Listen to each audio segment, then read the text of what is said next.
So fuck, dude. What do you want to talk about? Eduardo Escobar. Eduardo Escobar. What do you think? It's just funny. You're getting, I don't know. It's what he's probably like, what, 85% of Javi Baez at least for 10 million. Does that make Javi Baez like 12 to 15? I don't know, man. Yeah, that's wild. It He's really a is little bit because younger, so I guess it, you get a little more. yeah, But Eduardo is 32. He'll be yeah, 33 in January. yeah. So he's not young. Baez is what, 27, 28? No, I'm saying Baez is younger, Right, so but you add a little money on for that. I don't know. He's Wow, significantly 15 younger. to 17, I guess.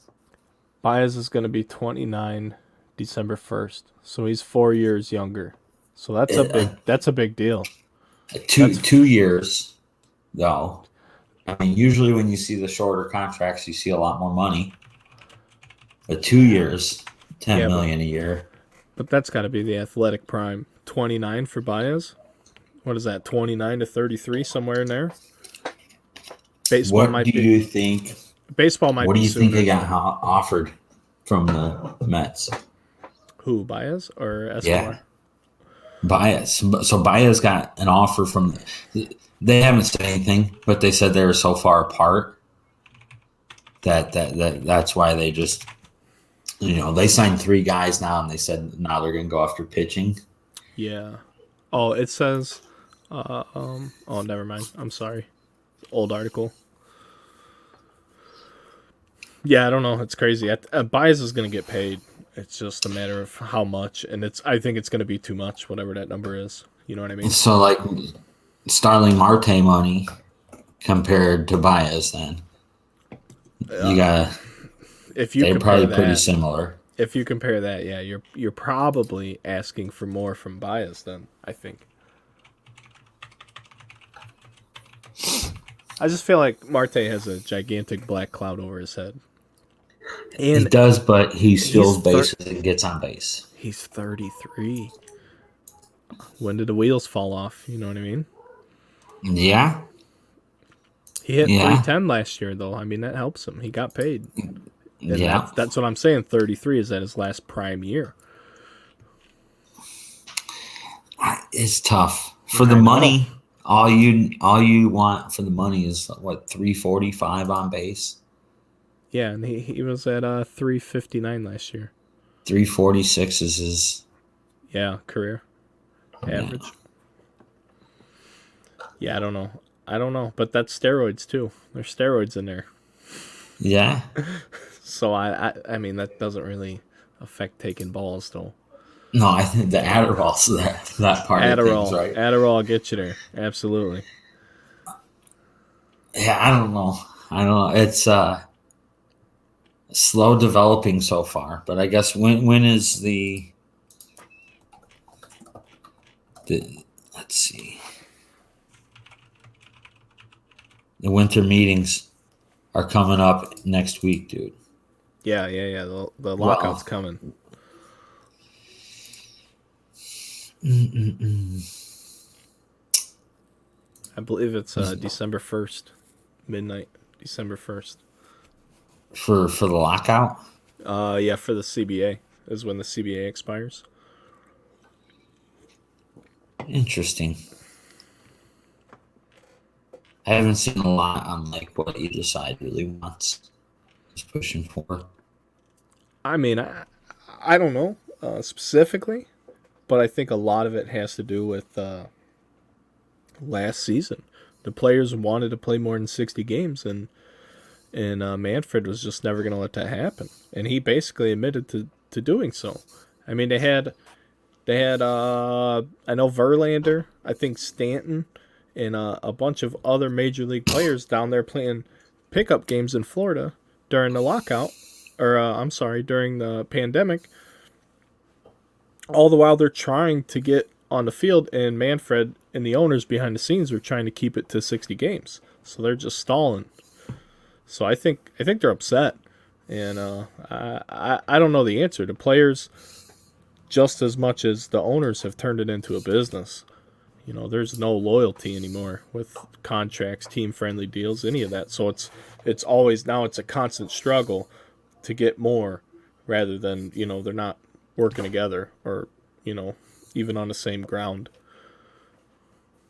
Yeah.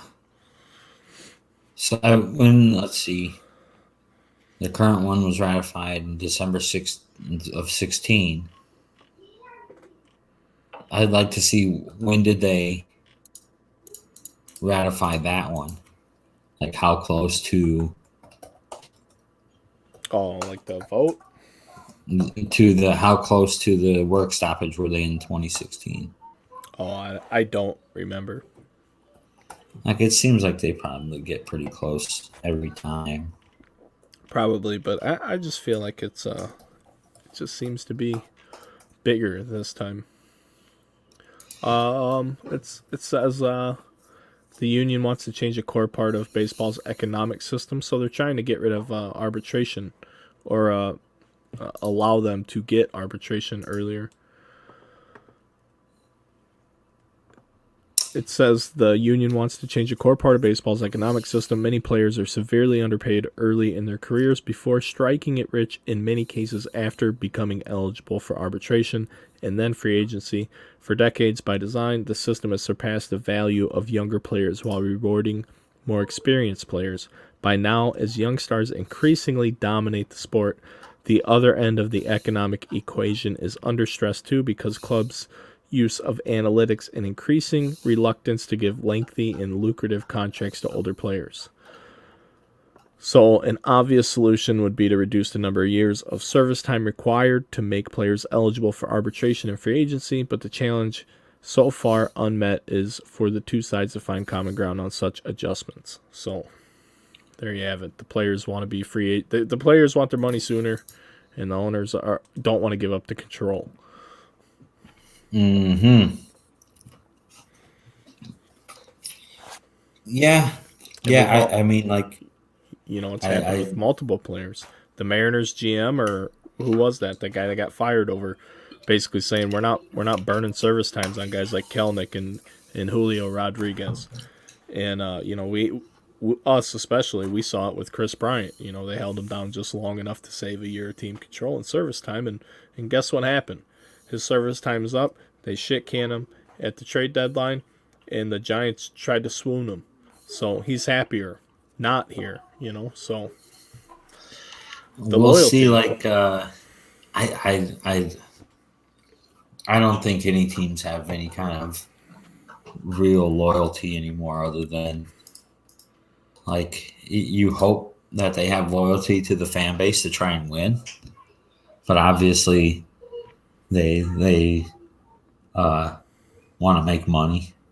So like you see that kind of shit. It's going to continue. They'll find some other loophole, but I think like in terms of the CBA and a lockout, I'm betting they'll push it to the final day. I was looking same exact thing kind of in 2016 with the last CBA was they ran it down to the last, like they signed it 4 hours before the deadline. It's the same way our fucking government works, how they write a bill and push it through at the last final minute and all that kind of goofy shit. Yeah, I get what you're saying. I understand it. Like what it's going to be difficult for teams to.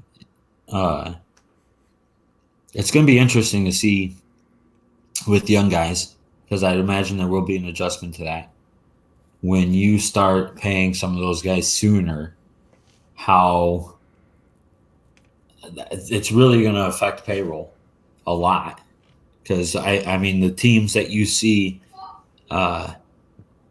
continuing to be successful are doing so with that young talent that's really cheap on their books, mixed with some of the older talent that costs them a lot of money.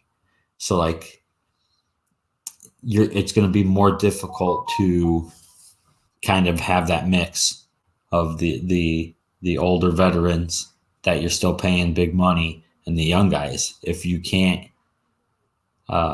get them cheap. So it's gonna. I'd imagine with that, you're gonna see a lot more movement of players, and then you'll see I guess an increase in payroll. They'll have to knock up the luxury tax number. Guys, it's going to be pretty interesting. I bet you see a lot more trades a lot more often as Uh, you try to work the payroll kind of shit. Definitely. And I think if you let that happen, it's going to turn into 1 and 2 year deals every year. Like there will be no contracts. It'll be, hey, you're getting paid for what you did last year, and that's it. Do it again. You want more money? You hit 200. Here's the minimum. You know what I mean? The owners will flip that. I just think you got to be careful what you wish for. I want It's everybody to get paid, but it could backfire. It could turn into 100% performance based pay if you want to play the game that way. it'll be interesting. I wonder if they start doing something like a max contract, like you see in some of the other leagues, but it'll be weird. Like you said, you'd imagine that there'd only be maybe the top 1% that get a longer term deal. It like you might have one guy with a long term deal on your team who's young, and that's it. I don't know. It's pretty. It's tough. It's tough. If you're doing the really short terms, it's gonna be it's gonna be cyclic, where they'll do it for a while, and then guys will get hurt, and they'll be paying them all these money. Like you said, you'll have these really short. The teams will be make those guys take these really short contracts. Then that guy gets hurt, and he doesn't make fucking shit. So it's gonna be like a whole change Yeah. for Or for a it'll lot be of guys. like, do you want a 10-year contract? We're gonna pay you half of what you're worth. Or if you want to get your full worth, we'll do it year by year. You know, like you could see that happening. I'd imagine that's why you saw that. I'd imagine that's a big part of why you saw the Wander Franco deal. Yeah, absolutely. Because it's like, okay, let's get this done before the new CBA, and we can sign them for a really cheap price for this long term. It's pretty interesting. Remember the Cubs did it with Jorge Soler, but they Yeah. got him super cheap, right? And which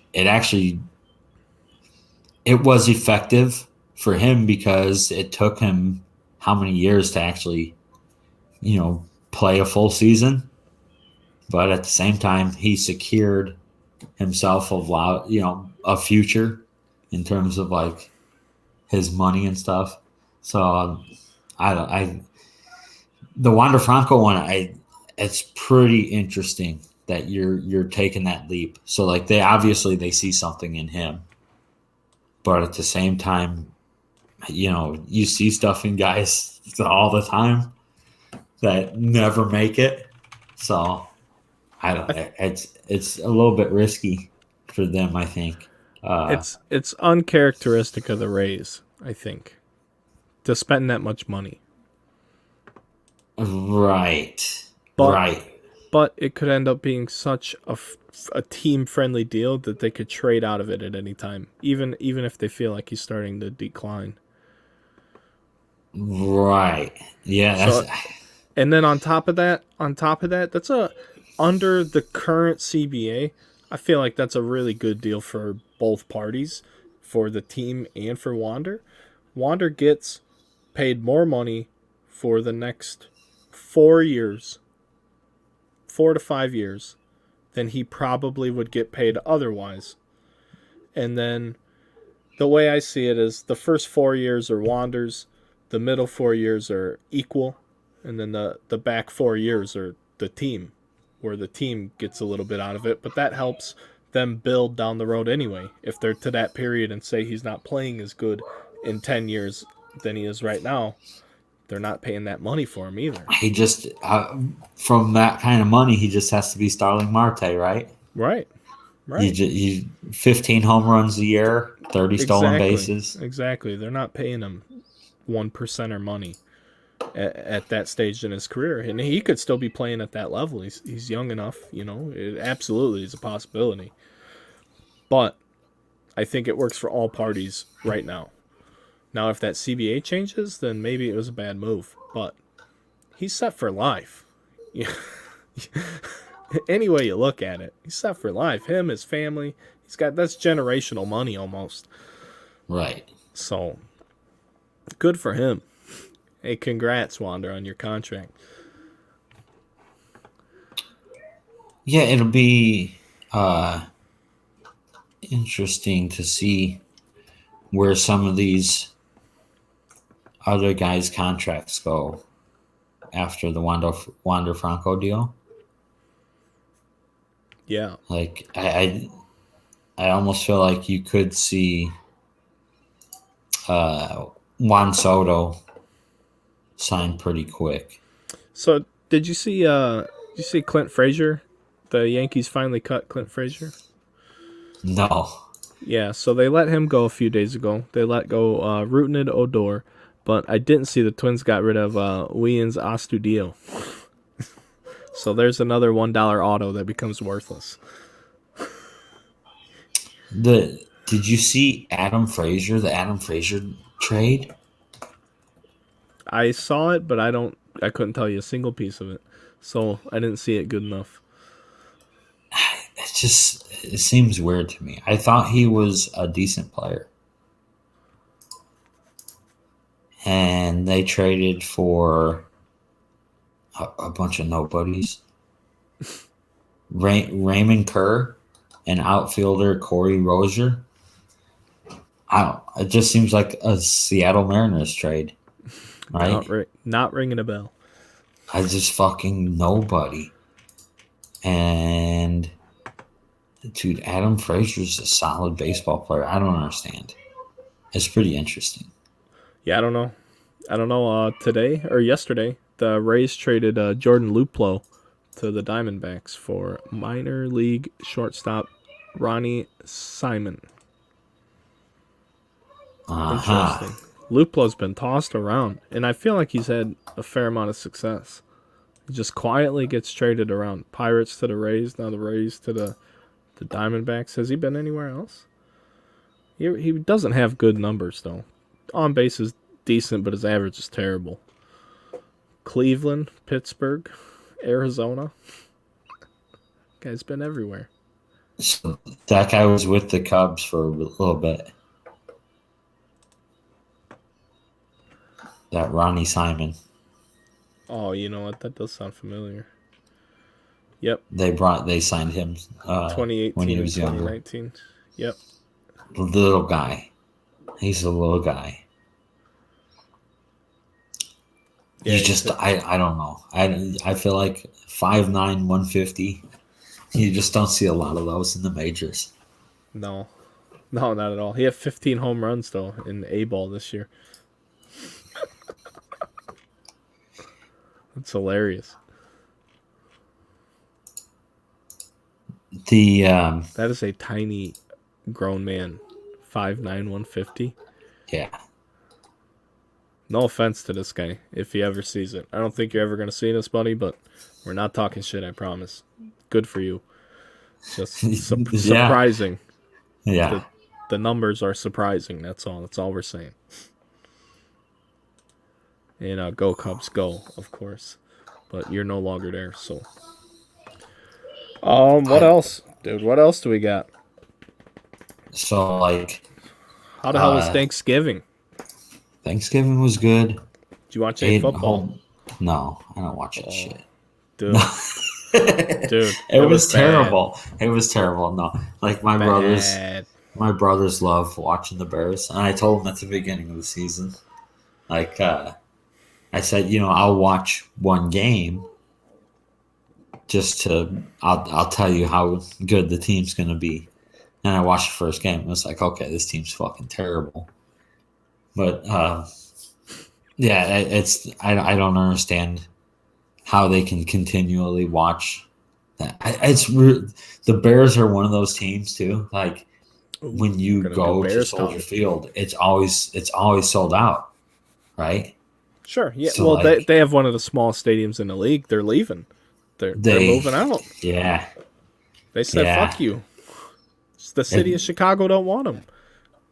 it's tough. They fall in love with like They're that right there on family. the lakefront.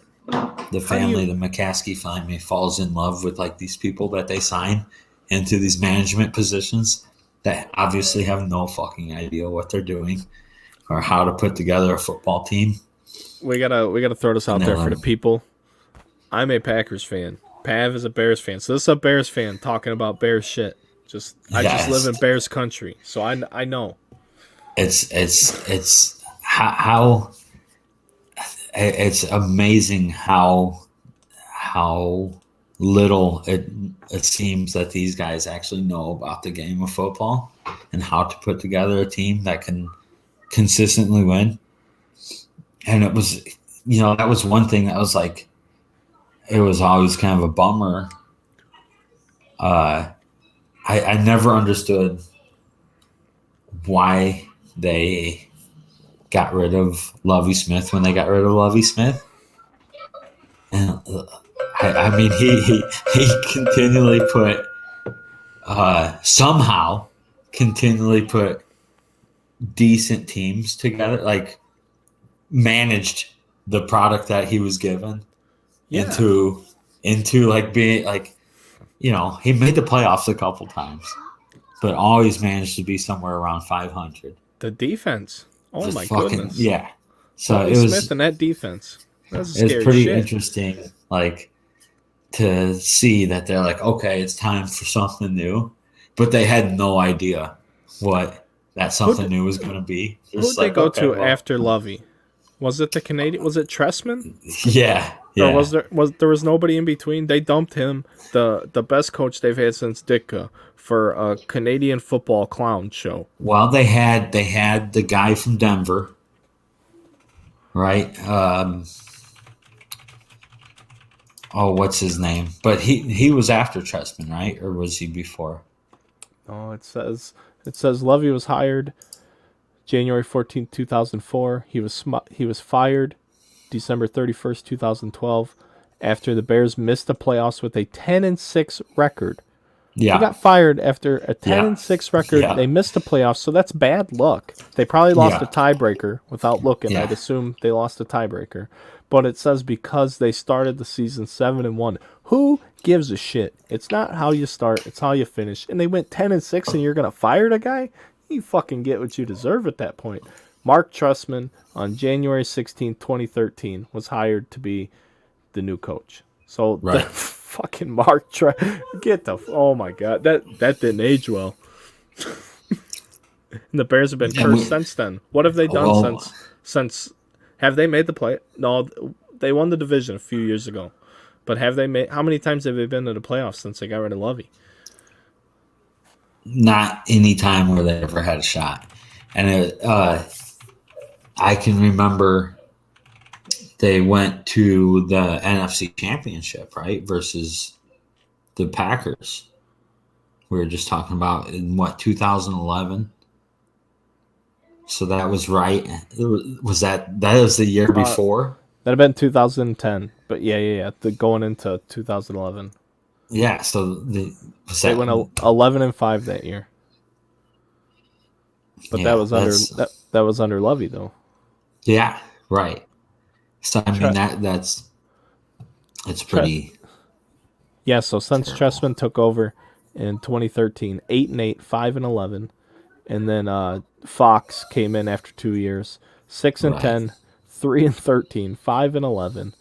Nagy gets the job. First year goes 12-4. They lose the wild card. Then they go 8-8. Then they go 8-8 last year and get in the playoffs and lose in the wild card. And this year, I mean, oh my God, they're negative 75 point differential, 4-7. They're just awful, isn't? And awful. how did they win 12 games in the first season with Nagy?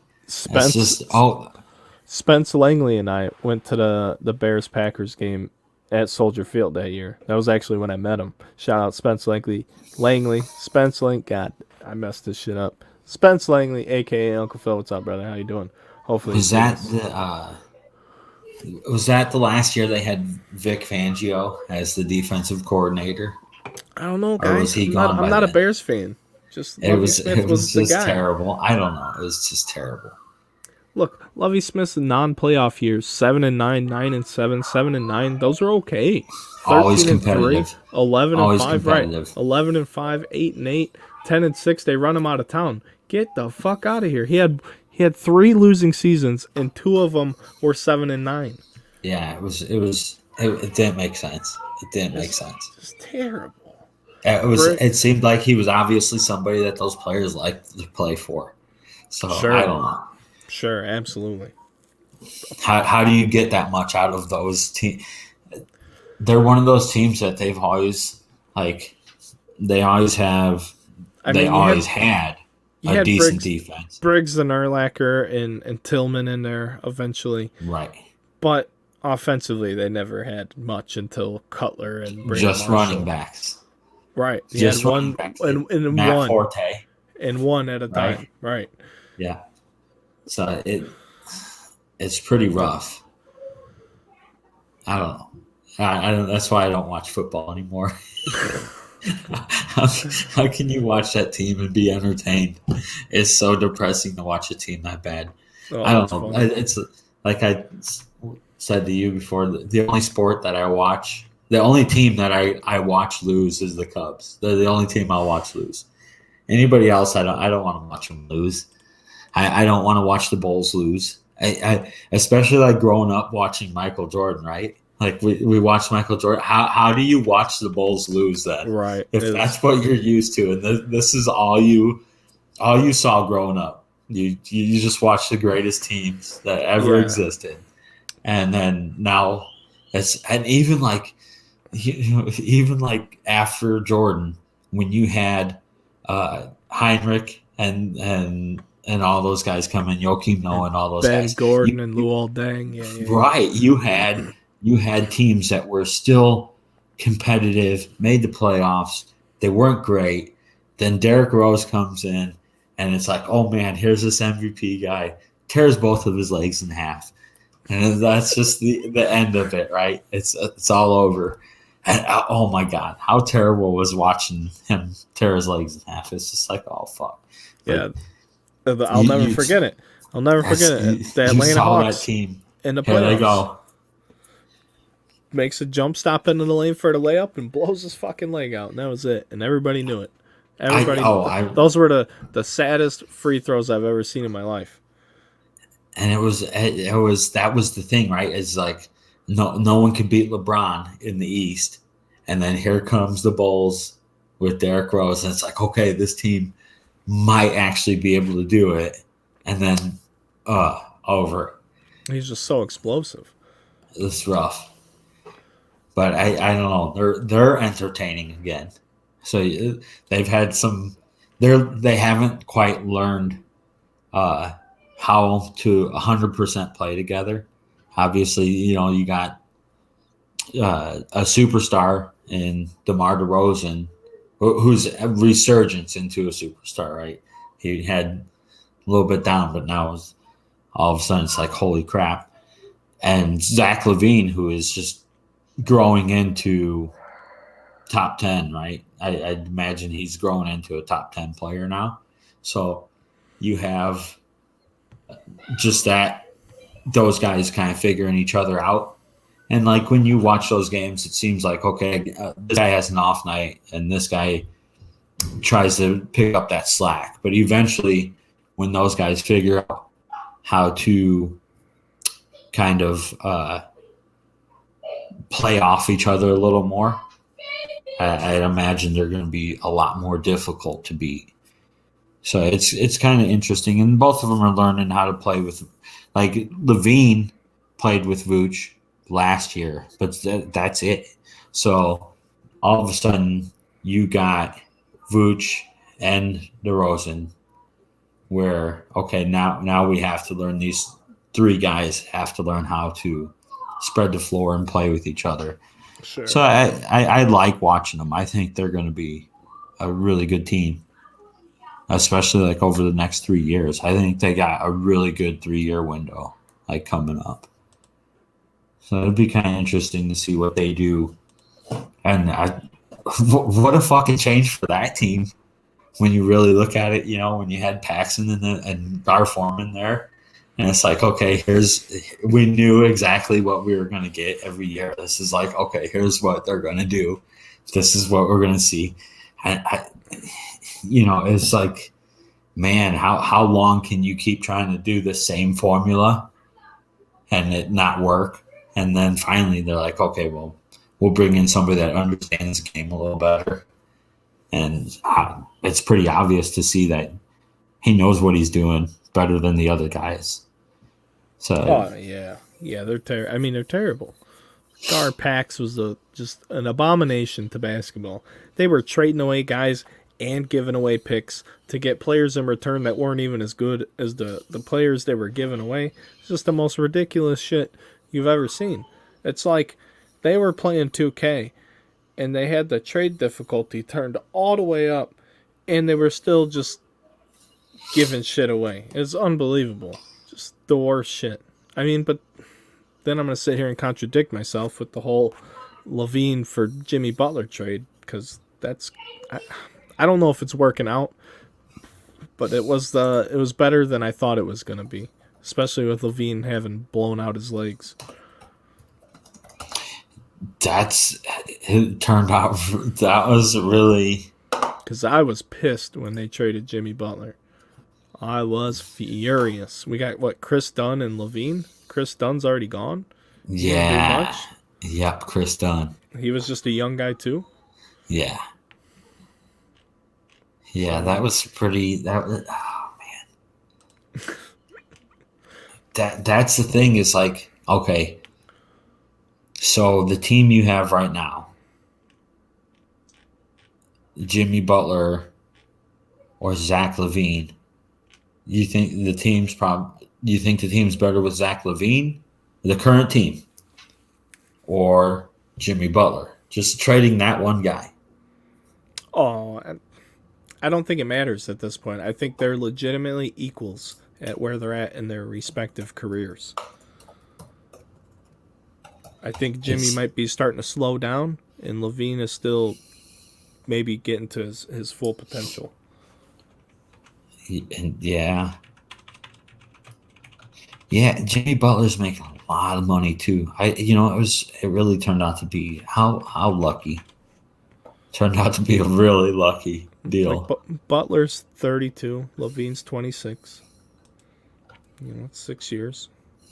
So Levine's playing great after having both his ACLs, right? He did both of them, I think. Yeah, So good for him. yeah, yeah. And it's really funny, but I think he's also learned to play. He's learning a better mid range and 3-point shooting.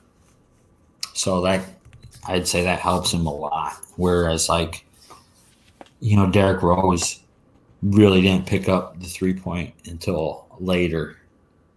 And even then he was never that good of a 3-point shooter. Right. So like, I mean, his burst was that's who Derrick Rose was. It was that burst, that ability to just get by anybody. Zach Levine, I don't know. He's turning into a very complete basketball player. Yeah, no doubt. So let's switch it up a little bit. Coming up this week in the world of sports cards, we have nothing Pav wants to see. We have football and basketball. First up, we got XR football from Panini, of course. It's a nice product. I would like to show some screens, but I don't want to put the screen on because who it is, the advertising. So we'll do that. So we gotta Like talk. Hang on, I'm working on it. Okay. All right, so here we go. We can, boom, we can do this. Oh, why is it like that? Oh, there we go. There we go. It's just got stuff like this, man. It's a terrible example. It's a terrible example. We got to get out of this now. We're done. I'm fucking up. Fucking up. What are we, what are we doing here? But it's a 14 box case, and in the product, what does it say? On average, you get 2 autographs and 1 memorabilia card, 2 rookies, 1 insert, 4 parallels per box. So in a 14 box case, that's 28, 38, 42. 42 hits in a case. It's a lot of hits. The case is very expensive. Underground Case Break's going to have a case of it on Wednesday. Might do it in halves. I don't know yet. But along So with who are that, you looking for? oh, in the product, see. So, I mean, the class isn't the greatest. So Trevor Lawrence, you're just looking for the rookie quarterbacks, man, and then maybe any sleepers you want. Trevor Lawrence has not been great. He hasn't been what we thought he was going to be. But that could be because the Jaguars are so terrible. I don't know. I don't watch Jaguars football because it sucks. So why would I watch it? So maybe if he learns how to play football or gets a better team, then we could turn around and watch it. Along with that, you got Justin Fields, who the Bears are having no problems right now, just absolutely ruining. So he's somebody people are chasing, but he's already washed. Never even had a chance. Zach Wilson, same thing. Totally washed up, no confidence, has no idea how to play football at the pro level, but it's the Jets' fault, not his. And then you got Tom Brady, of course. He's nothing you want. It's just a picture I'm looking at. You got Mac Jones, though. Mac Jones is absolutely killing it for the Patriots. His numbers aren't mind-numbing or blowing the lid off of anything, but he's managing the game well, and he's getting the win, letting his defense help him out just as much as he's helping out his defense by keeping the team on the field, grinding out some yards, some first downs, time of possession, stuff like that. Just tough football that you don't necessarily see in today's NFL. So he's doing a good job leading that team. And then as far as the rookies go, you got Tom Brady's maybe eventual heir to the throne and Kyle Trask. You could go looking after Ian Book is never going to play, but he's a quarterback for the Saints. And we only say these types of things because for anyone who doesn't know much about sports cards, quarterbacks are the key valuable position as far as football cards go. So your quarterbacks are going to sell better than any other position, just card for card. Just for anyone who doesn't know that. That's why we're only specifically talking about quarterbacks and then obviously rookie cards. So we're talking about the rookie quarterback class. It's pretty amazing how the NFL has really swung to a quarterbacks league. And like a perfect example is Mac Jones. He's doing a great job just managing he's going to have close to 4,000 yards passing. And just 10 years ago, how many guys in the NFL had 4,000 yards passing? Where that's like the median almost now. Right. So it's like, if you don't get 4,000, now you're adding a game to the season. Oh my gosh. Yeah. Now it's 17 games in a season. All kind of records are going to get broken. Yeah, that's a whole nother debate. But I mean, like a Mac Jones right now, 2,500 yards, 14 touchdowns, 8 picks. That was in like the mid 80s. That's a whole season for a really, mid to top tier quarterback. Only a few guys had better years. Only like the really maybe top 3 guys had a better year than that in the NFL before. Now it's pretty interesting. I don't know. It's one of those things. It's just like the NBA and the 3-pointer. Like people are starting to figure out that hey, the mathematics. It's money ball for baseball. It's just all the analysts into the game now. And it's like, hey, you know what? We score more points when we pass the ball more. We move down the field more, we score more points. It's really just that simple. If we get into field goal range, we can kick field goals. If we score touchdowns, as points. So I don't know. It's like pretty interesting to see that whole evolution. All of a sudden, 2,500 yards. The guy's like, oh yeah, he manages the game well. Yeah, it's pretty interesting, But he's doing his job. dude. I'm telling you, So he could he's end up, lucky he didn't you get know, drafted by the Bears. right? Or any other team, man. Any other team. So he's in a good position with Belichick. So I mean, whether you like the guy or not, but Belichick obviously knows how to do something. So Belichick, just keep saying it. That's all I have to say about him too. And the Patriots and Tom Brady, balls deflated. Who knows, man? But he's good. He's a competitor. He competes hard. Brady's awesome. You know, the thing that I liked the most was after they won the NFC Championship game last year. There was a report to come out that they were all crying and like being all happy and shit. And Tom Brady said, "What are you doing? We ain't fucking won anything yet. We still got another game to win." So that type of mentality is not lost on me in the argument for who's the greatest quarterback of all time. But he's gotten some help along the way. But I think you need to do what you do with that type of level. And I mean they've been penalized for it, so you can't dismiss it. The Patriots organization has lost draft picks and things over doing things the wrong way. So he's a fantastic, but he's not as clean as all these fucking commercials and shit make him out to be. But as the saying goes from way back then, when if you ain't cheating, you ain't trying. So they just got caught. Probably everyone's cheating on planet Earth. I mean, it's human nature, I guess. As far as it comes to a competition, you always want to have an edge over your opponent in anything. So I don't know how we got to this point, but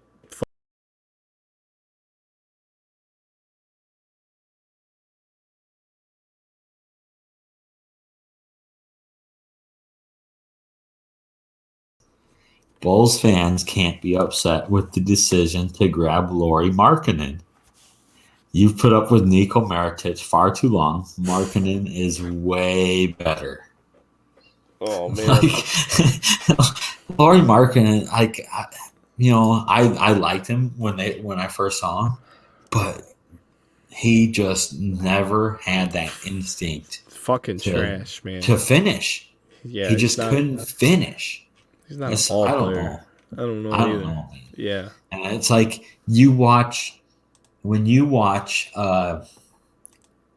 Luka play, and it's like he slows down the game, right? He plays a really slow, methodic game where you can almost see like he really thinks out his next step, his next move. So it's kind of fun watching him play.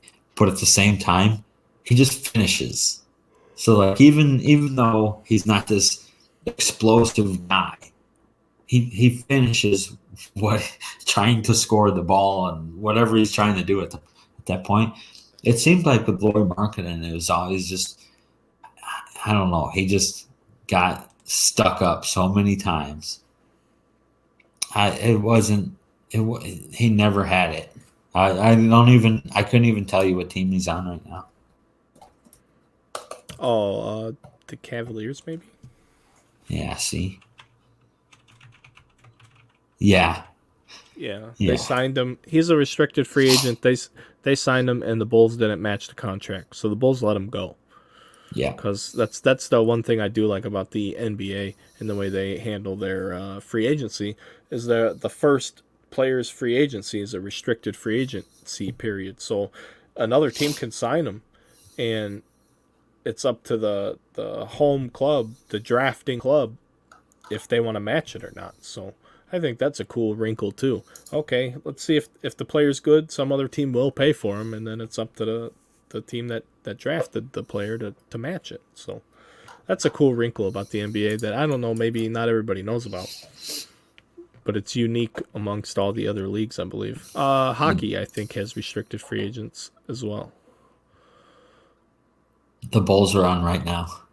Yeah, they're losing. They're playing the Heat. Yep. So you got your Jimmy Butler, Zach LaVine thing right now. Yep. Zach LaVine having a slow game so Yeah, far. bad night. Bad night in the office. Um, let's talk about selling cards on eBay, or selling cards in general. Selling sports cards. What do you know about selling sports cards? Well, I'll tell you right now. Right now, I would be buying sports cards. I would be buying in preparation for selling in March. Is my whole thing. Like Is that stop? I got to stop you right there. Is that specific to a sport? This buying now and yeah, selling in yeah, March? yeah. Is this okay? It's 100% to baseball. Like in basketball, I don't think you buy basketball until uh, really. I would buy basketball in God, maybe some in April in preparation to sell in June, and then like I would buy again maybe in August. Okay, But so anyway, uh, fuck all that buying right now. That's a whole nother. We could do. We could talk about that next time. Let's talk about that next time. Buying and selling, when to do. We'll do that next time. But for now, what do you know about selling sports cards? Do you have any advice, any tips, anything you wish you knew before you ever got into the hobby? Anything like that? yeah, I would say that there's an obvious market for cards on Facebook as well as eBay, but you have to separate which market each card should be placed in. They all have their own place. It's just like there's extreme cases, right, with like the auctions, like Johnny's freaking Otani, where we might have saw that Otani do 15,000 on eBay, and it's still a huge sale then. But just like the market for that card was the auction house, and eBay's the same way. There's obvious cards that the market for the cards are on eBay versus on Facebook. You're going to get more money on eBay. Um, it's it's always tough to know exactly which card to sell, but obviously, I with eBay generally, if you're just buying a card to flip it, or you just pulled a card and you want to sell it, um, we both like 130 point for looking up previous sale prices, and in that, to be honest, the best sale method that I have for eBay right now is to run a buy it now with a sales price that is, I would say, 125% of what you're looking to get out of it. So if you want 400 out of a card, you should have it listed for 500 with the buy it now. And believe it or not, a lot of times you're going to sell it at 500 and get more money than you thought you would get out of it. It's just, Yeah. So here we go. So basically, what you're saying is the first thing you do when you were to sell a card would be to get the value, right? Pretty yeah, basic, right? Okay, so that brings us to 130 point. This is a very easy site. You can use it from your mobile, whatever. We're not endorsed by them at all with any of this shit here. This is just the most convenient tool we have at our disposal to check out a value. So for us, we're Juan Soto nuts. 2018 Topps Chrome update. Juan Soto PSA 10. Say we have a PSA 10. You just go here, you type it in real quick. This is really simple, guys. This is free information for you. So you come over here, you check it out. It's way too small for you, so we'll blow it up, right? But bam, here we go. On Thanksgiving, somebody was eating turkey, stuffing their face, and stuffing their PC with this beautiful Juan Soto Topps Chrome update, which is 231. It's that's a fucking buy ridiculous. price. You know, it's a buy price. Should be buying it right now. It's a Has buy price. absolutely They were right. just 300, right? They were just 300. I can. Everybody bought them in preparation for the MVP, like kind of at the end of the year. You saw it go up a little bit, but like they were just 300, and now they're But back to 230. Oh check this man, out. it's a buy. I gotta explain this real quick. He's 100% right. This card right here at this price is a buy. Buy as many as you can afford. This is not real investment advice. Any legal disclaimer, bullshit, blah blah blah. But yeah, buy them all. Anyhow, buy all the Juan Sotos for 231. You see. But what I want people to notice is, look, one card. Look at the dates. Look at the dates. One here, one here, one here. 4. This is a refractor, but still, that's another Chrome update. That's 5 cards sold on Thursday. So when you're looking up a card, that means 5 sold. That means that's a happening card. Things are popping off with that card. Now, if you look up your shitty card, Juan Soto Topps Gallery card that nobody wants because it probably looks absolutely terrible, and it probably doesn't even look like him. When you look up that card, let's do it. Does he have a gallery card? Yeah, I think so. Oh my god, he probably does. It's at the end of the year. Oh yeah, he does. It does look. Okay, so anyway, now I gotta get the PSA 10 for you to make this really hammer this home. So 231 for the Topps Chrome update. A gallery 10 is $70. Not even close. 65. But I'm shooting myself in the foot right now because look, one sold on Thursday. Okay, here we go. No. So one sold on Thursday, one sold on Tuesday, on the 15th, the 10th, 7th with an auto. The 7th.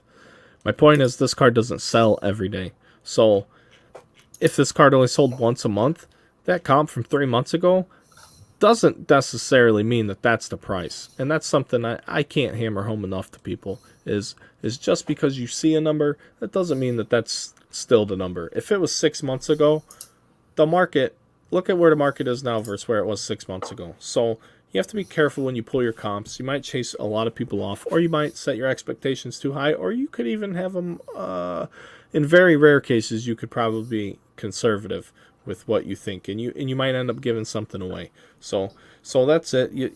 You want to sell a card, you figure out what it's worth, which platform, because as you said earlier, every card has a place, a market, a specific market where your odds of selling that card are significantly better, whether it be on social media, Facebook, Twitter, Instagram. A more expensive card, I agree with you, in the eBay range, which is somewhere probably, maybe $400 or $500 or greater. Once you get to the 500 in up range on social media, you really have to know the right person, because just posting it in a group or putting it in a tweet or posting a picture of it on Instagram with a ton of hashtags is probably not going to find you what you want. And people are always like, man, nobody's selling on, or nobody's buying, and nobody's buying anything, and this and that. Well, the market's crashing, the hobby's dead, all this bullshit. Like, well, friend, for starters, you posted a $50 card of a specific team's 4th best player in a group of 2,000 people. How big is your audience? It's this fucking big. For those of you who can't hear this, it's so tiny. I'm holding a tiny circle in my hand, but you're pigeonholing yourself so bad. Of course you're not selling your card. Now you put it on eBay and people say instantly right off the top, but don't they take fees? Like, yeah, they do. You know how many people they put your stupid $50 card that nobody fucking wants in front of? They put it in front of fucking everybody. Everybody. Said here's world, fucking continents, ships, seas. Anybody who wants to look at anything on fucking Earth has eBay. Alright, so anyway. We gotta edit all this out. I didn't mean to go there.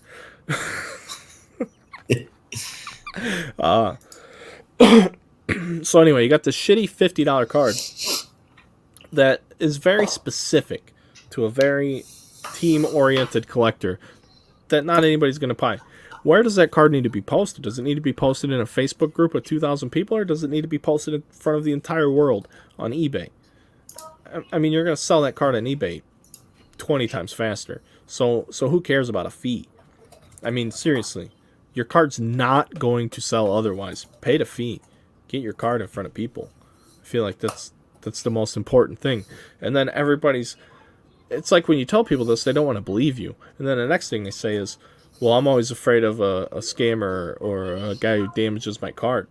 Okay, well, that brings me to my next point. eBay is 100% bulletproof if you protect yourself. So, by protecting yourself, maybe you take a few extra dollars out of your own pocket, but you don't ever have to worry. So, here's what you do.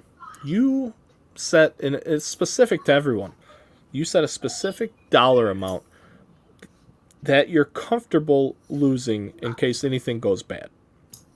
So a guy gets a package, the post office ran it over with a truck, and it's no good anymore. So you got to eat it. You're the seller. It's your job to get the card safely to the buyer, period. There's no questions asked about it. That's business 101. It's the seller's responsibility. There's no in between. I run a business. I handle these same things specific to what I'm telling you about right now. It is the seller's responsibility to get the card to the purchaser. No questions asked. So you set the dollar amount that you're comfortable losing in case you don't deliver on your promise to get the item to the consumer. For purposes of this, we'll say $100. This is specific to everybody. If it's $10, it's $10. We're going to say $100 because priority mail insures your package for $50. I think they just actually increased it to $100, and I don't do all my own shipping, so I'm not 100% on that, but I'm pretty sure it might be $100 now. So if you sell a card on eBay and it's a $100 card, we'll say $50 card, you ship it priority instead of first class, you pay $3 or $4 extra dollars, but now that card's insured in case it breaks. So you had to pay 13 to 14% now with the new eBay system and fees, and then you had to pay an extra $3 on shipping, but you sold your $50 card. So they took, let's say 14%, so that's $7. That's an even number. So they take 43. Say you charge $4 for shipping and it costs you $7, so you lost another $3. So really, you lost 20% of your total card. You got $40 back on a $50 card. When it's all said and done, peace of mind, don't have to worry about shit, and it's sold. Otherwise, you had posted on Facebook for 27 fucking days in a row. People get tired of seeing your shit. You're just clicking. That's who's fucking with the background. I was wondering what was going on with that. All right. And then say you ship the card, you sell it in a Facebook group, and you didn't insure it. Then the next thing you know, you're on the fucking scammers pages raffling off fucking Dodge Challengers. You know, who knows what's going on there? Jesus, what a mess. Who knows? So it is what it is, man. You just got to be smart. Protect yourself, but use eBay. Do not be afraid to use eBay. That's the point I'm trying to hammer home. It's a friend. It puts you in front of more people than you can ever imagine. Quit being so greedy. You don't need every last penny out of your card if you want to sell it. That's my biggest sales tip. That doesn't mean give your shit away, but don't demand every last penny unless you know without a doubt it's a card on the rise. But use eBay. Don't be scared. If it's $1,000 card, you sell it on eBay, insure it for $1,000. It's not going to cost you more than $20 at a dollar amount that small. So that's worth the peace of mind. People need to understand that. It's like maybe not a lot of people are used to getting big cards. I don't know. It's either... I don't know the answer, but so many people I talk to are afraid of eBay, and it's silly. And I don't even use eBay that often. I'm not endorsing eBay. I've had gigantic problems with eBay in the past, but it serves a huge purpose, without a doubt. Yeah, and as far as like the market, you've seen where I've had cards that I couldn't sell for a price on Facebook, and then put them on eBay and sold them for so much more than anywhere. Like the Otani Gold Mint I had, Yep, And Stadium I Club. think I was trying to get like $150 on Facebook, and I ended up selling it for like 800 on eBay. And Facebook it has done was me some of the best favors ever when it comes to my own collection. There's been cards I've tried to sell on Facebook. They didn't sell. I was too lazy. Admittedly, I was too lazy to put them on eBay. And I just threw them back in a case, and the next time I looked at them again, they were worth 4 times what I couldn't sell them for. right. So, so sometimes Facebook's done me a solid. Shout out to Facebook, even though you didn't even know you did it. The Thanks, meta, the thanks for not metaverse. buying my shit. I appreciate this. Sometimes it really works out. That's really all I got to say about selling cards for now. Is just look up your values, know what you want, ask for a fair price, and sell your card, make some money. But insure your shit and protect yourself, because it's your responsibility to get the card to the person who buys it. Whether you want to hear that or not, it's the truth, and it's the best way to conduct business. So just do it, and it'll all work out. I mean, it's the house always wins, so essentially the house gets a cut when you use eBay. But you can't substitute being able to put your card in front of thousands and millions and thousands of millions of people. And sometimes you put cards on there and they sell instantly. How many things have you put on eBay where you're getting offers within minutes? Or even just outright sales? Minutes Right. after you post. I mean, it's quick. It's quick to happen. Anything else you The want to talk about? What else? You got anything to add? We're at an hour and 6 minutes. I don't know how long you want to go who for. so like I will Obviously, say we should we got a lot of editing to do anyway, but right. And who are you buying right now? nobody. I haven't been in a singles market in a while right now, but there's a few players I do have my eye on, and one of them is Bobby Witt Jr. Now, I don't know if the ship has sailed. I haven't, like I said, I haven't gotten into that mode yet. It's not close enough for me to Christmas time. And the other thing I want to see is if that the buy sell pattern stays true to form, because last year the entire winter was the most speculative winter of overpaying I've ever seen. Everybody you thought that was going to have a breakout year, their price from July to December went up instead of went down. So everybody was trying to guess who the next guy was going to be, and that's not a typical off-season hobby card market trend that a lot of people are accustomed to, where prices dip towards the winter because people want to sell to fund anything else, buying presents for their kids, whatever it may be. It might not be the prettiest sounding thing coming out of my mouth right now, but it's 100% a fact about the hobby, and it's an opportunity. If you're in a position to be a buyer, you can be a buyer in a big way around Christmas time. So, Bobby but Witt. but that's not been the that wasn't how last year went. Last year everything got more expensive all the way until about the middle of spring here this year.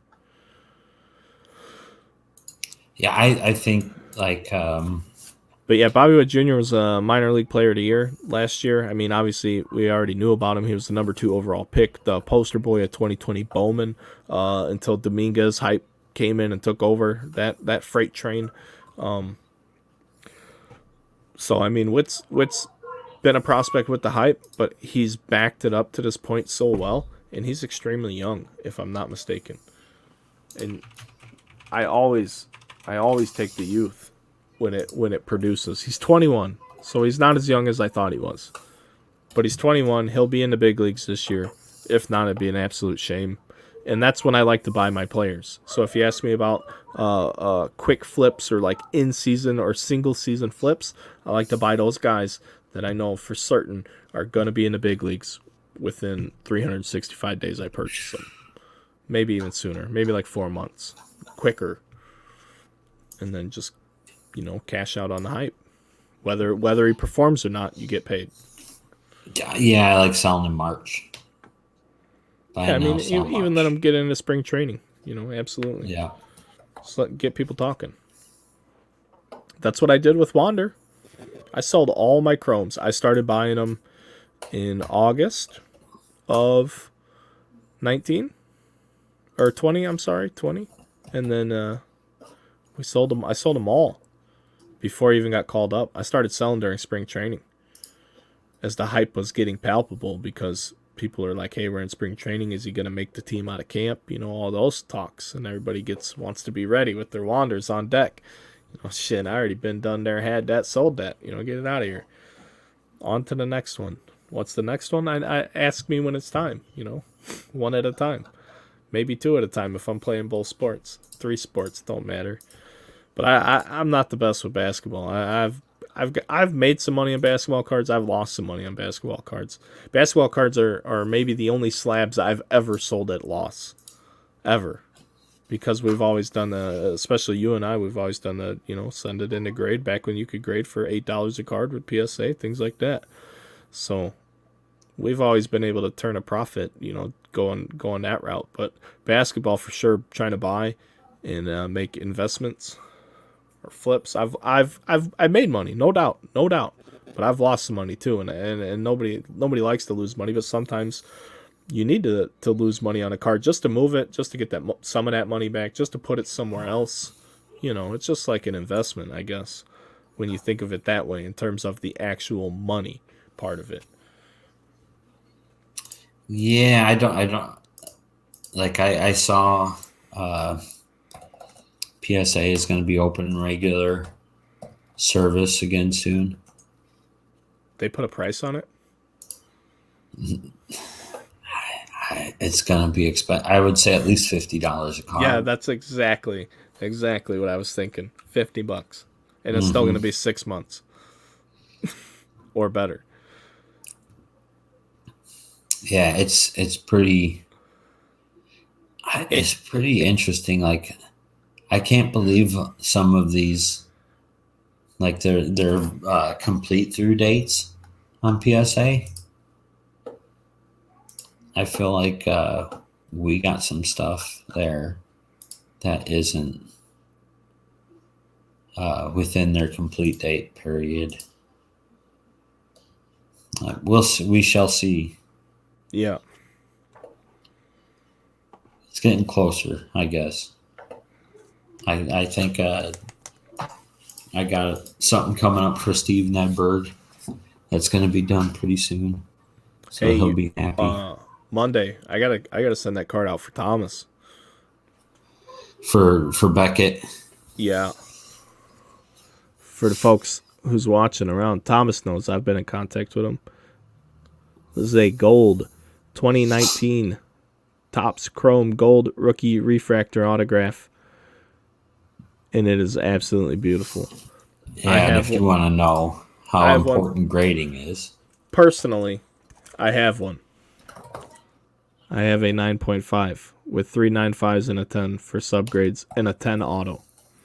Thomas's auto is cleaner than mine. So Vladdy has a very, at times, sketchy auto. He gets light. So sometimes it could just be bad luck. You're not promised a 10 auto with a Vladdy Jr. autograph. And this one we pulled for Thomas is just phenomenal. Absolutely phenomenal. Somebody's got one listed on eBay for $14,000. A BGS 10 sold for $9,400 or $9,600 on eBay. The day after I pulled that card. So if he gets a 10, I mean it's $10,000 now, and it could be more. Where's the ceiling for that card? I don't know. There's not one at the moment. 9.5 sold that same day. Oh really? How did we miss that one? Weird. Oh, it's a gold wave. Yeah, never mind. Why. Gold wave 4,800 for a 9.5. Yeah, that so makes gold like 7. Yeah, and that's getting to the point. That's getting pretty close to like where you'd start to look at auction houses. Sure, and I'll be honest. I've never personally sold a card worth that much money. So yeah, fun. So huh? I'm being like, what do you do with that? That's a good question. Ask somebody who's richer than me. I guarantee you there's people, I guarantee you there's customers of mine that have had card, that know how to sell a bigger card better than I do. So what do you got in it? In mine? Yeah. I traded a Triple Threads booklet from 19. It was a 9-player. I don't even remember who was on the booklet, but the guy who's still big into cards, Clyde Dunn. Shout out to Clyde Dunn, wherever he's at. I'll give him a shout out. He's going to hear it and be pissed. He's going to be like, son of a bitch, why'd I make that trade? That's maybe the only trade in my entire life I've ever won. Not that I was trying to win it. You just know, you knew back then how big I was on Vladdy Jr. Yeah. I was big on him since 17, 16. So I bought into that hype hard. I lost a ton early on until this past year, and I'm glad I held on. I didn't sell none of it because I'm like, there's no way. He's 20. He's so young. He's 21. He hit 270 for 2 years as a chubby fat fuck who wasn't trying.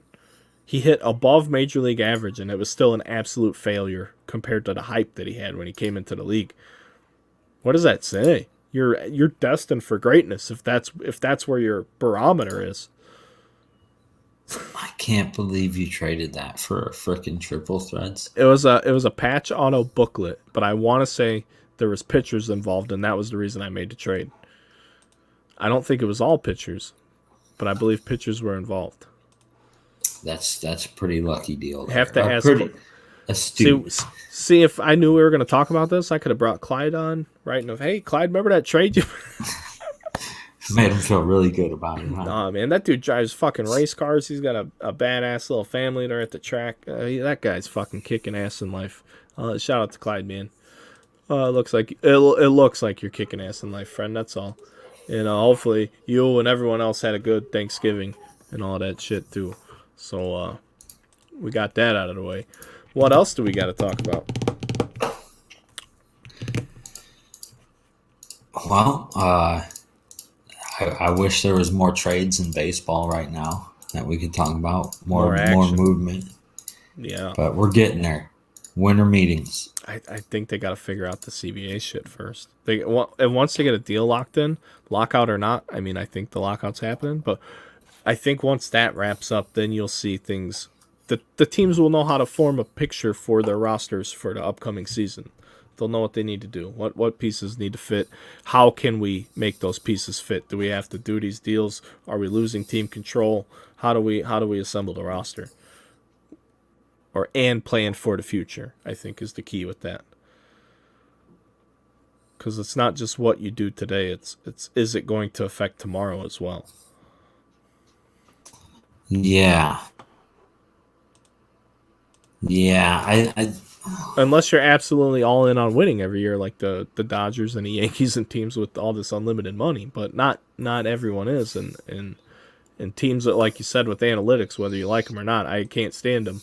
They're changing how teams spend their money too. So I'm gonna stick with I think they'll get a deal done before the expiration. But anyway, once it happens, then I think we'll start to see business pick up, so to speak. Yeah. So okay. So it's from there. We'll start talking about teams to beat and stuff, because it's I think you'll get a lot of. It's going to be interesting. I think the White Sox go after Scherzer. I haven't seen it put out there too much yet, but I really think if I was the ownership of the White Sox, that'd be my big push, especially with the young talent they got right now on the offensive side. I'd be making a big push to lock up a guy like Scherzer, where you can get 2 really good years out of him. You think he's really got 2? Push. You think? I think he's got 2. Yeah. I think he's got 2. How many does Verlander have? I don't know, but he's coming off injury, so who knows? Right, and Scherzer, I don't know, man. Scherzer's 37, man. He's a horse. Yeah, I agree. He's a horse, dude. He had another good year this year. I know, Verlander's 38. I think the short 2020 helps Scherzer in terms of how many years he has left, but I think he has. It's pretty interesting. Like when you look at the numbers he put up this year, it's one of his better years that he's ever had. I don't know. It's pretty wild. One of his better years he's ever had. He was third in Cy Young. Yeah. Right. I think that was I like guess. Go ahead. I guess he had a few less innings pitched this year, but with being traded and stuff, you can kind of expect that. But I don't know. What were you saying about the Cy Young? I was gonna talk, and then I realized it was probably stupid, so I actually decided to close my mouth for once. Imagine that. Imagine that. No, I really think like if I was management for the White Sox, because you had Rodon. Do you make a major play at Rodon? Like the amount of money that he's going to command. Nope, not with what they've already spent. I Right. don't know what their prospect commitments are. Like I don't know what Eloy and Robert and when they're gonna have to start paying those guys. Right. Like are they paying? Is Abreu already get a contract? Is he paid? Jose Abreu? Yeah. Tim Anderson, are those guys paid? Like are they leaving? I don't know enough about their contractual statuses to speak, but I think they jumped the gun signing veterans. And I've said Abreu is paid through next year. So that means they got a 2-year window. They got a 2-year window. That's why I don't know. I think they just drop money on another closer. Right. So Kimbrel's going to pitch in the 7th now. Is that the new plan? I don't know. That was a mistake. The disrespect to that guy. The disrespect to a fucking. He's got to be top 5 in saves all time, right? And he's still got more to give. Yeah. Oh my God. That's so disrespectful. The White Sox have a hell of a deal for Tim Anderson. He's locked up. He has next year and then 2 years team option. 3, 6, 9. Kimbrel is 10th all time or 9th all time in career saves. Yeah, he got the royal shaft. He should have passed Joe Nathan and Eckersley this year. He's only 18 away from Eckersley. He's 5 away from Joe Nathan. I mean, that's just disrespect at its finest. Shout out to the South Side. Stay classy, you fucks. Active Hall of Fame player. It's pretty strange. Terrible. What's fucking old ass LaRussa do? What, he forget? Jeez, Kimbrel was around when that dude didn't need diapers yet. Now he's in diapers and he doesn't remember that Kimbrel was a closer? I don't know.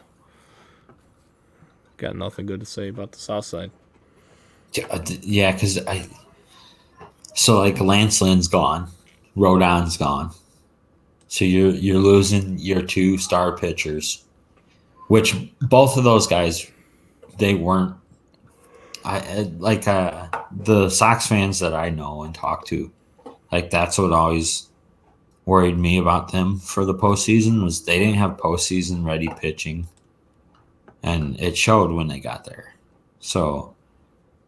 I think if you they didn't have postseason ready hitting either in that last game to the Stros, boy, they get like fucking mercy ruled in the playoffs.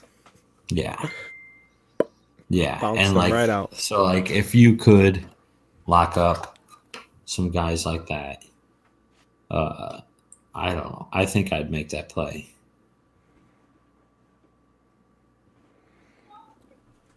Yeah, man. I don't know. It's gonna be interesting for sure. Well, fuck, man. Let's wrap this up. Okay. Yeah, I got to deal with bullshit every day. Hell yeah, I love bullshit. How often you want to do this? So, I would say at least weekly. Yeah, for sure. And like, especially as the if you wanted to do like any kind of special, like if there's some big shit that goes on. So we Yeah. got it really depends on the content, right? We gotta have content to fill the time. So like as I long as don't think there's so. I think we could just fucking bullshit. Today we're talking about how the fucking how that dude that pitched for Detroit got fucked out of a perfect game. Talk about that all day. I mean, it doesn't matter. Just dude, fucking talk. How much that talking do you was want to do? rough. Yeah, that Yeah. was terrible. Yeah. Terrible. It's the only good reason for replay.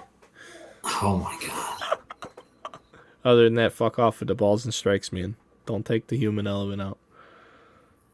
Yeah, I always got something to I talk hate how about. they have those graphs now where it's like it's more fair for this team than that team, the home plate umpire. Like it's so close, you're splitting hairs. It's like 0.03% more favorable for this team.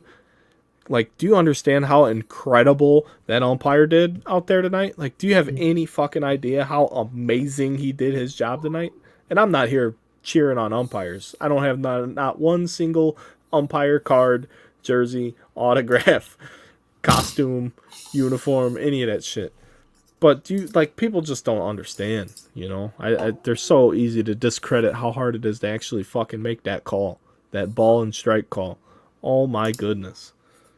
Not everyone's ever stood in the box and stared at velocity like that. Correct. Yeah, I don't. Baseball looks extremely slow on TV. Yeah, Like it's yeah. crazy You. It's how like I could hit slow, that. yeah, how slow the game looks on TV. It's incredible. Yeah. Well, it's one of those things, right? It's like I guess it's the same with most sports, right? But that's why those guys are professionals Yeah. because they make it look that easy, and that's why we put them out in the field, and that's why we watch them play. It's because it's not that easy for the rest of us. That's right. It's That's why really we not. watch them play. That's right. Yeah. Yeah, it's really not that easy for the rest of us. I mean, when you think about like when you go to like a baseball game, and somebody, generally speaking, you're gonna see at least one home run a game, like Nowadays. almost always, right? And like when you think about like you throw people out there that think they can hit the ball out of the park, yeah, no, not gonna happen, dude. I'm sorry. Especially when somebody's throwing 95 to you, unless you just get completely lucky and you just connect perfect, right? I You swing with I your eyes closed and I don't smash think it. the average person could get lucky because I don't even think they would hold a bat firm enough that if they made contact, they would just make their hands explode. I don't know. I don't know how else to say it. I'm Like sending this one to the moon. Hits like the the dirt only of the way they pitcher's could do mouth. it is like when Todd Frazier hit that home run in Cincinnati, where when he made at the point of contact, the bat was literally not in his hands, and he barely hit a wall scraper into the bullpen. But he hit. That would be the only way the average person could do it, because you're talking average, Yeah, just a yeah, person, Joe yes. fucking Schmo, who just bought a beer from the beer dude, steps right up and looks like an idiot. And I Lucky to don't hit it think out of the infield. lucky to even touch it. Yeah, Touch it. yeah. I don't even mean hit it. I don't even mean put it in play. Just touch it. And that's before you even throw a different pitch. Just throw him a fastball. Tell him it's coming. Knowing that the pitch is coming is half the battle in baseball.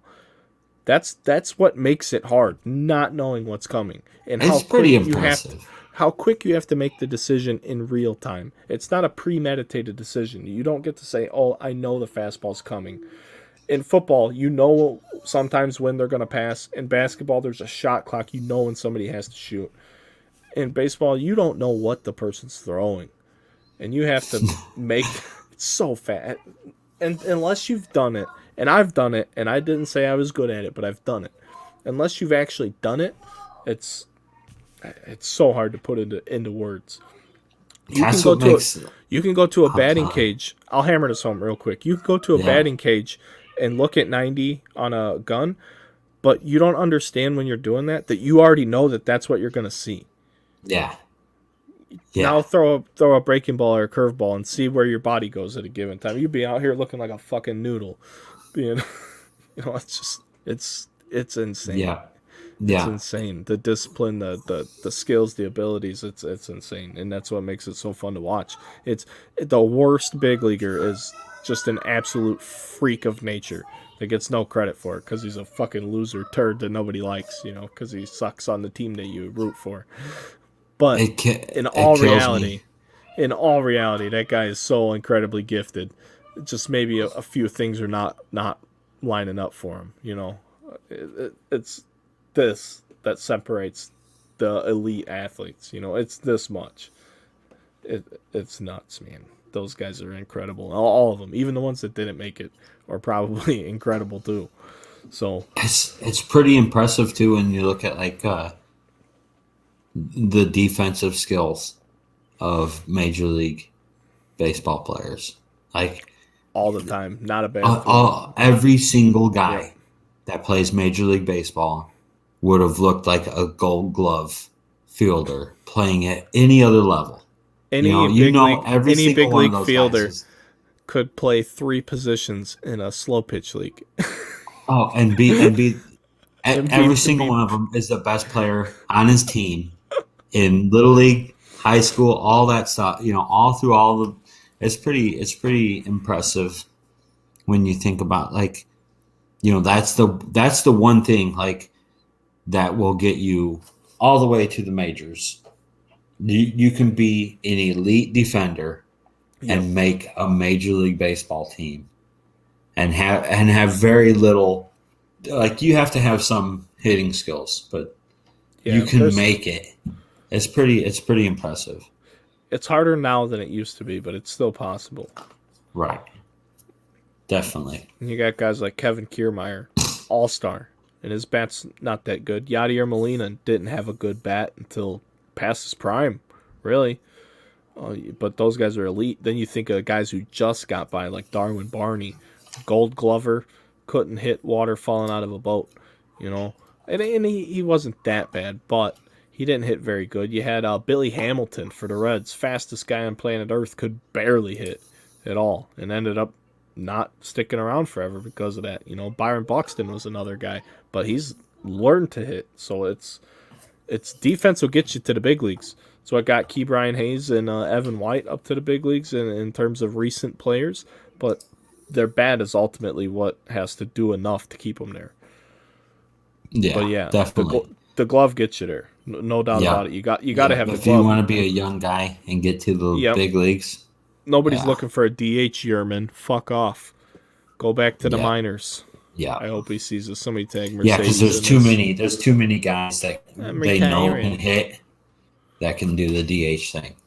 Right. So yeah, that'd be a really tough route for a young guy to be like, okay, I'm going to come up to the pros. There's too many guys that can already hit. And They they've already seen that. the major league Yeah. pitching too. And they, Yeah. right. Especially now that you got guys like Nelson Cruz and stuff, where all of a sudden it's like, okay, he's DH 40. spot's full. Right. He's 40 years old. He can still hit home runs. Let's just march him out there and let him bat. He doesn't need to play the field. Just get out there, hit some home runs every now and then. Honestly, that's what I don't like about the DH. But if you can still hit, you can still hit. Shout out to Nelson Cruz for still raking. But my point is, if you can't play the field, maybe it's time. I don't know. I'll never be in favor of the DH universally. I like how it is now. Some people get it, some people don't, and some people get a little bit of it. You know what I mean? Some people get a taste, some people get it most of the year. But Dude, it doesn't need to be everywhere. It could carry Nelson Cruz to 500 home runs. Hey, Like it's pretty interesting for a guy like that. And then all of a sudden he can hit 500 home runs in his career because he can go do the DH at the end. Right. If there's a team with a need, there's a guy that knows how to do something that not a lot of people know how to do with the regularity that he can do it. So it's a fucking gift, man. It's part talent, it's part gift, it's part skill, it's part luck, man. It's good for him. He's got the formula. Good enough. Anyway. All right.